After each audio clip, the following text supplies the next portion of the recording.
Olá, bom dia, amigos e amigas do blog do Chicão Somavila, em mais uma prosa política com o professor Marcelo Marcelino. Nós vamos falar hoje sobre a Lava Jato, que está sob suspeita, candidato Bolsonaro, apoiado pelo Centrão, faturou aí a eleição da presidência da Câmara, e sobre o sistema de distribuição de vacinas no Brasil também. Nós vamos procurar falar isso aí tudo em 20 minutos, né? Daí tudo bem com você aí, Marcelo? Tudo bem, querido. Tudo jóia. Apesar de tudo, tudo bem. Estamos sobrevivendo. Então, tá legal. Vamos para frente aí, então. Veja só, sistema de distribuição de vacinas no Brasil é falho, diz especialista.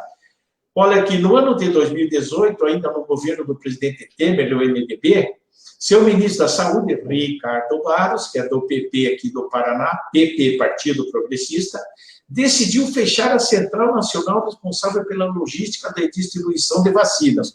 Aqui para baixo, ele diz, o especialista diz, a escolhida do VTC Log, do grupo Voitur, responsável agora por receber, armazenar e controlar a distribuição de todas as vacinas, soros, medicamentos, praguicidas, kits para diagnóstico laboratorial e outros insumos do Ministério da Saúde, incluindo o quê? Os da Covid, né? Aí ele fala aqui embaixo, existem algumas contradições, que a VTC Log foi uma empresa criada por funcionários que trabalhavam na distribuição do governo federal, Temer, portanto, que passaram para o setor privado, abriram uma empresa e acabaram sendo contratados pelo Ministério da Saúde para fazer a distribuição. O cheiro, entre aspas, aqui ele diz, desse tipo de ação não é bom. É um cheiro ruim, parece uma dupla porta, avaliou o especialista. Deixa eu ver se eu tenho o nome dele aqui, que eu não estou vendo aqui, mas mais para frente eu acho. Aí ele fala aqui na última, aqui, ó, ele diz aqui, ó, aqui, no caso dessa atividade de armazenamento, a distribuição faz o meio do caminho. É uma atividade que as empresas usualmente terceirizam hoje. Todas as grandes empresas farmacêuticas têm toda essa área de logística terceirizada. As coisas funcionam como um relógio. É uma tradição na indústria farmacêutica de grande porte dessa logística. Disse Vecina, que é o... Mas ele lembra que terceirizar não é ter mais compromisso com a atividade. Daí ele abre aspas, com certeza, terceirizar implica em quê? Em transferir para terceiro, realizar uma atividade que não é fim para você.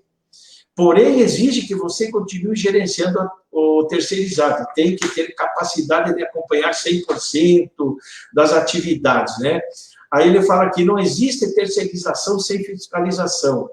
E quem faz a fiscalização é quem entende daquilo que foi terceirizado. Então, apesar de não ter nenhum problema de pronto, essa terceirização feita em 2018, diz o especialista Vecina, tem um cheiro ruim, de negociata, finalizou. Também o professor da Faculdade de Saúde Pública da Universidade de São Paulo.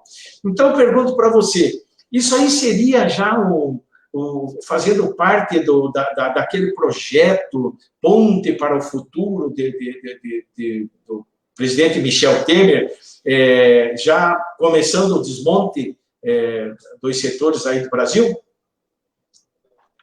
Bom dia novamente, Chicão e telenautas. Bem, essa questão da Ponte para o Futuro já era um projeto do que a gente chamava nos anos 90 de Consenso de Washington. Era uma cartilha neoliberal que foi comandada no final dos anos 80 pelos Estados Unidos da América, que comandou o processo da globalização econômica financeira mundial. E aí o Fernando Henrique Cardoso conseguiu colocar a cabo esse projeto, porque o Fernando Collor de Mello, quando eleito, no final de 89 para assumir em 90, ele não conseguiu colocar o projeto neoliberal da forma como gostaria e da forma como os capitalistas gostariam. Então, por isso mesmo, ele foi retirado da presidência da República, por várias crises políticas, né? Aqueles escândalos lá de trás, isso daí não tem nada a ver com o pano de fundo real, né? Mas aí agora, com o golpe de Estado no Brasil, o Temer reativou o projeto de 1990, da década de 90, aliás, que, na verdade, fazia parte desse projeto de desconstrução, desmanche do Estado brasileiro. Vamos lembrar bem que, por exemplo, Mandetta tinha um projeto de privatização do SUS. Esse mesmo ministro que assumiu na pasta da saúde no início do ano passado foi demitido pelo próprio Bolsonaro.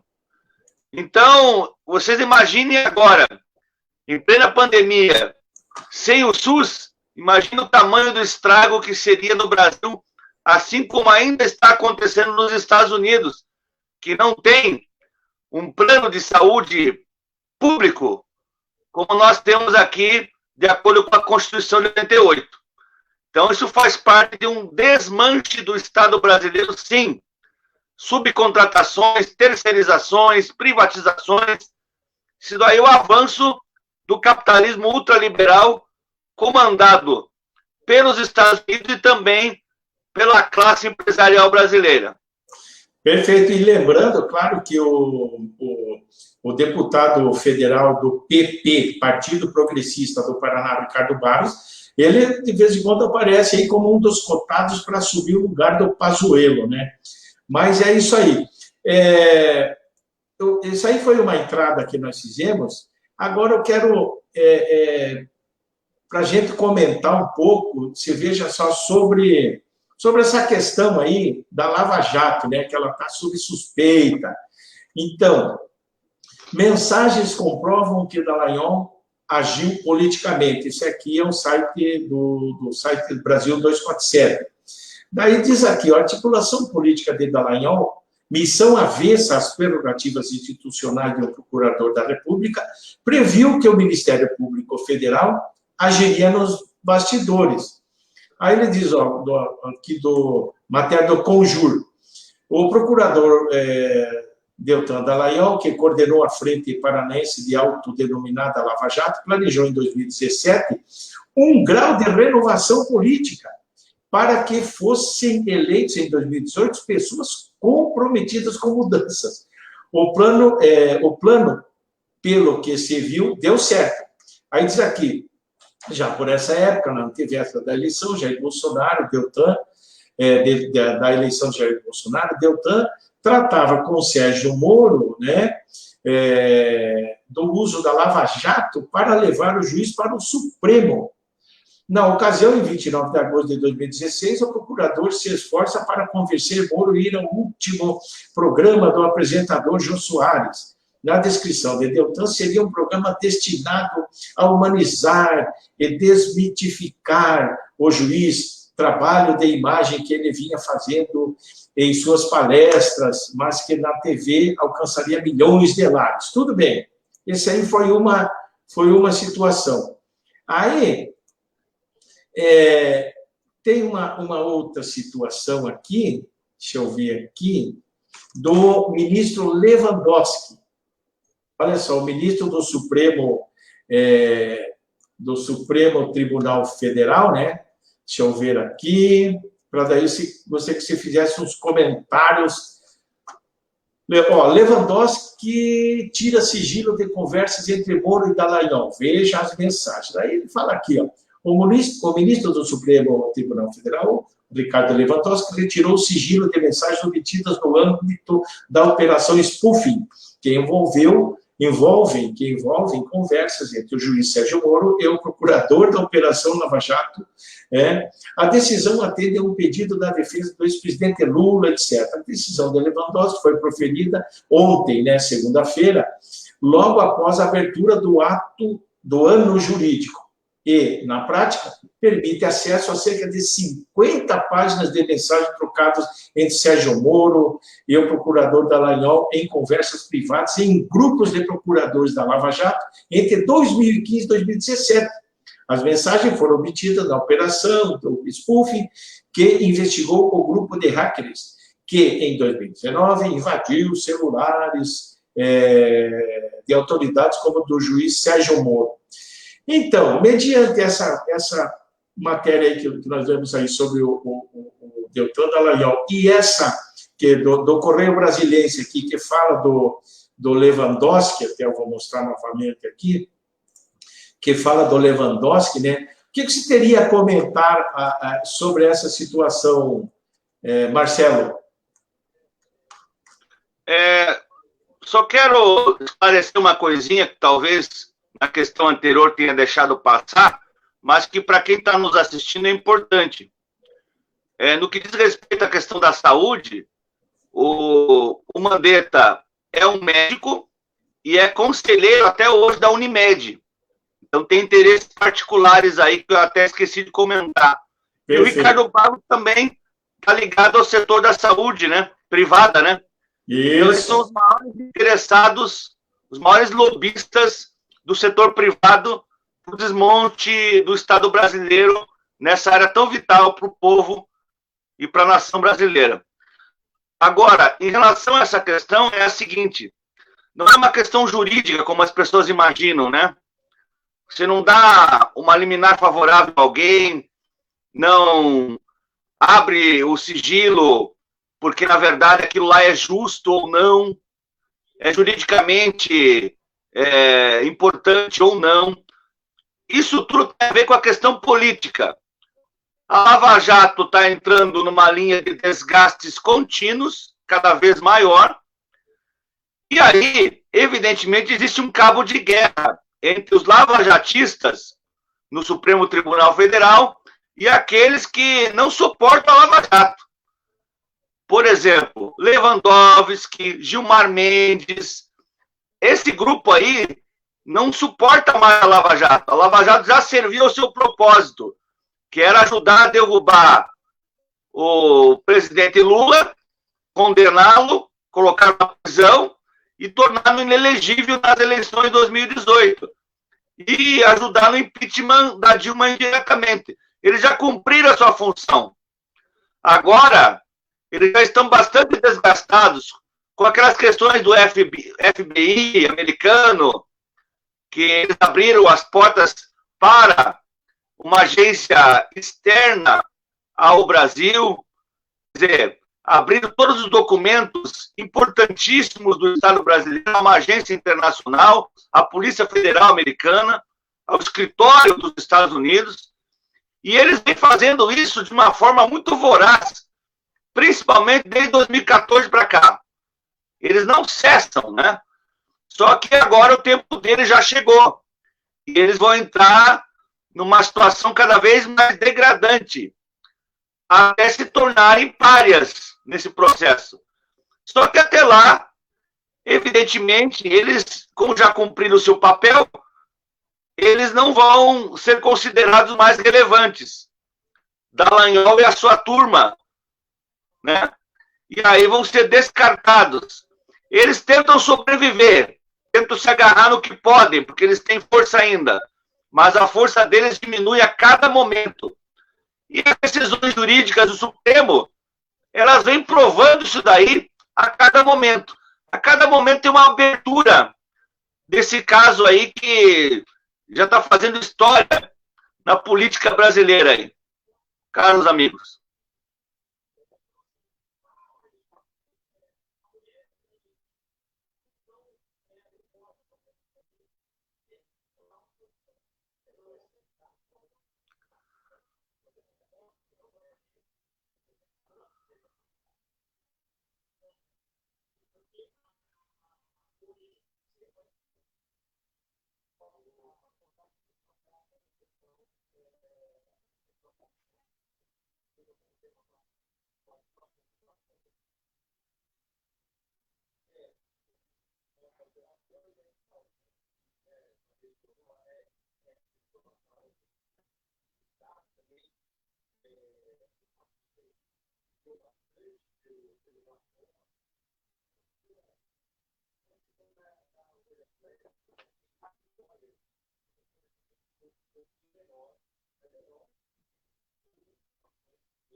Ou desculpe aqui que eu deixei fora aqui, desculpe. Eu trouxe aqui essa matéria e vou repetir a pergunta para você. Que o candidato Arthur Lira, né, ele venceu a eleição, o candidato Bolsonaro, o Arthur Lira, do PP de Alagoas. Ele venceu a eleição para presidente da Câmara ontem à noite pelo esmagador placar de 342 votos a 145 de Baleia Rossi, que era candidato do Rodrigo Maia. Essa esmagadora vitória, o que ela pode representar no relacionamento da Câmara? O relacionamento da Câmara, ele pode ficar comprometido agora com o Arthur Lira, de só querer abrir pautas do Bolsonaro, ou ele pode, na verdade, ficar sujeito aí aos caprichos do Centrão? Antes, eu gostaria que você falasse sobre a eleição da Câmara, a vitória, o porquê que aconteceu isso. 6 minutinhos para nós fazer essa aí, depois a lealdade do Centrão, o custo que isso terá para Bolsonaro, ou poderá ter. É com você. Bem, eu vou até inverter um pouco essa questão, que eu acho que é mais rápido falar sobre o custo para o Bolsonaro. O Bolsonaro já está refém desse processo de negociar com o Centrão desde ano passado, né? Com o caso tornando-se cada vez pior no relacionamento dele com os seus articuladores políticos. O Bolsonaro não faz o que ele quer, como as pessoas imaginavam. E ele teve que se agarrar ao Centrão para não cair, como nós já havíamos conversado e previsto já há muito tempo. Não existe na política brasileira político do executivo, no seu escalão mais elevado, que não negocie com o Centrão. O Centrão é peça fundamental, peça-chave para tal governabilidade dessa frágil democracia brasileira. Tanto que, se não fosse o Centrão, talvez Bolsonaro nem estivesse mais governando. Existia essa possibilidade. E ainda ela existe. Tanto existe que foi obrigado a ceder e a oferecer não só um caminhão de dinheiro público do orçamento brasileiro, do povo brasileiro, para entregar em benefícios, privilégios a esses deputados e senadores. Mas muito dinheiro mesmo, amigos.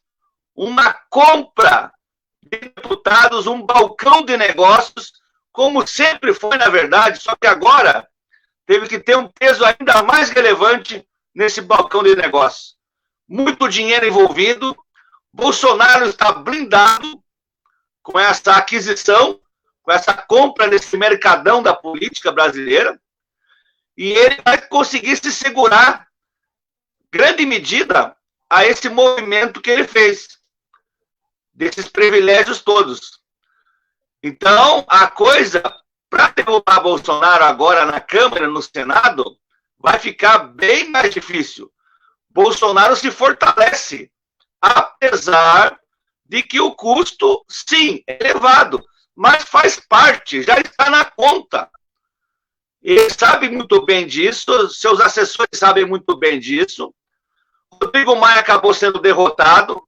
É um cabo de guerra da política entre grandes barões oligarcas aí, onde tem o Bolsonaro como baixo clero da política, mas ele faz um papel bonapartista aí, né? Um papel de agente executor da burguesia, e ele está cumprindo o seu papel, apesar do Estado brasileiro estar totalmente desgovernado e quebrado, falido, não só por causa da pandemia, pelas políticas neoliberais do Paulo Guedes, que, colocado pelo Bolsonaro, está servindo muito bem aos interesses dos Estados Unidos e da classe dominante brasileira.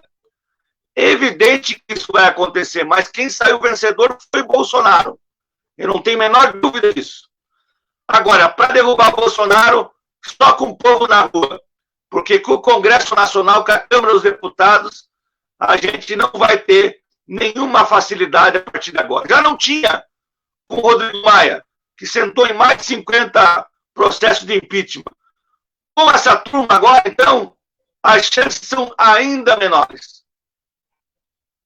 Ok, legal, bacana. Chegamos ao fim da nossa prosa, né, diária, nessa nossa prosa política. E eu agradeço muito a tua participação aí. E um grande abraço e até amanhã. Beleza? Um abraço e até o próximo encontro. Valeu, tchau, tchau, até amanhã. Tchau.